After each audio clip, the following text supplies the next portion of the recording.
دل، احساس اور توانائی، ہارٹ، ایموشن اینڈ انرجی۔ انسان ایک مخلوق ہے، اسے اس کے خالق نے پیدا کیا ہے۔ یہ ایک مشین ہے، ایک روبوٹ ہے اور اس کا ایک تخلیق کار یعنی ڈیزائنر ہے۔ جب وہ اسے پیدا کر چکا، ڈیزائن کر چکا، تو اس خالق یعنی کریٹر نے اس کے اندر اپنی روح کو پھونک دیا اور اس بے جان وجود کو متنفس کر دیا۔ یہ مشین، یہ روبوٹ زندہ ہو گیا، الائیو ہو گیا۔ اس وجود میں بجلی، انرجی دوڑ گئی۔ جس نے جو چیز بنائی خوب بنائی، اور انسان کی پیدائش مٹی سے شروع کی، پھر اس کی اولاد نچڑے ہوئے حقیر پانی سے بنائی، پھر اس کے اعضاء درست کیے اور تمہارے لیے کان اور آنکھیں اور دل بنایا۔ تم بہت تھوڑا شکر کرتے ہو۔ سورہ سجدہ۔ غور کیجئے، آیات میں جب تک روح پھونکنے کا نہیں کہا تب تک اس کہا، اور جب روح پھونک دی، مشین چل پڑی، انسان زندہ ہوا تو تمہارے اور تم کہا، یعنی اب تو میری بات کو سننے سمجھنے کے قابل ہوا، بات کو سمجھتے ہیں۔ دل جذبات کا مرکز ہے۔ Heart is the centre of emotions. جذبات کی پیدائش احساسات سے ہوتی ہے، یعنی حواس سے، سینسر سے جذبات پیدا ہوتے ہیں۔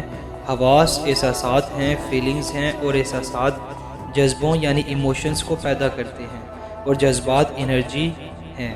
اپنی نبض پر ہاتھ رکھیں، دل ایک پمپنگ سٹیشن کی طرح کام کر رہا ہے، آپ زندہ ہیں۔ انرجی گرم ہوتی ہے اور ہر گرم شے انرجی ہے۔ اپنی نبض کے اوپر جلد کو محسوس کریں، آپ کا جسم گرم ہے، آپ کا ایک درجہ حرارت ہے۔ ہر وہ شے جو باہر سے گرم ہوتی ہے اندر سے جل رہی ہوتی ہے، حتیٰ کہ انسان بھی۔ اس سسٹم کو پورے دھیان سے سمجھنے کی کوشش کریں۔ دل کی ہر صورت جذبات چاہیے۔ یہ جذبوں یعنی سینسیشنز میں لپٹا ہوا زندہ ہے۔ اسے دھڑکنے کے لیے صدمہ چاہیے، شوق چاہیے، جھٹکا چاہیے۔ یہ شوق اسے جذبہ دے رہا ہے۔ دل کو رنج و الم، خوشی، اداسی، بغض، کینہ، نفرت اور محبت، نیکی اور بدی، درد، خوف اور بے چینی ہر لمحہ چاہیے۔ یہ جذبات سے چلتا ہے، ایموشنز آرگن ہے، یہ پھیلتا ہے، سکڑتا ہے اور بڑھتا ہے۔ جذبات اس کا ہمارے جسم میں کسی بھی مشین کی طرح تاریں یعنی وائرز ہیں۔ انہیں رگیں یعنی وینز کہتے ہیں۔ ایک خون کی ہیں جن کا کام خون کو جسم میں لے جانا اور واپس لے آنا ہے۔ دوسری تاریں نروز، اعصاب کہلاتی ہیں۔ ان کا کام جذبات اور احساسات کو دل سے دماغ اور دماغ سے دل تک لانا بھی ہے، اور یہی اعصابی رگیں دماغ کو حواس اور جسم کے ساتھ جوڑے ہوئے ہیں۔ یہ بہت ہی پیچیدہ نیٹ ورک ہے۔ اب ان سب کا آپس میں تعلق دیکھتے ہیں۔ ذہن میں چونکہ ہماری زندگی کا سارا ریکارڈ موجود ہوتا ہے، اور سامنے کی بات یہ ہے کہ یہ ریکارڈ اعلیٰ درجے کا نہیں ہوتا۔ بچپن میں کوئی بچے کے پاس بیٹھ کر ماں کو کہتا ہے کہ یہ بالکل اپنے باپ پر گیا ہے، ریکارڈنگ ہو رہی ہوتی ہے۔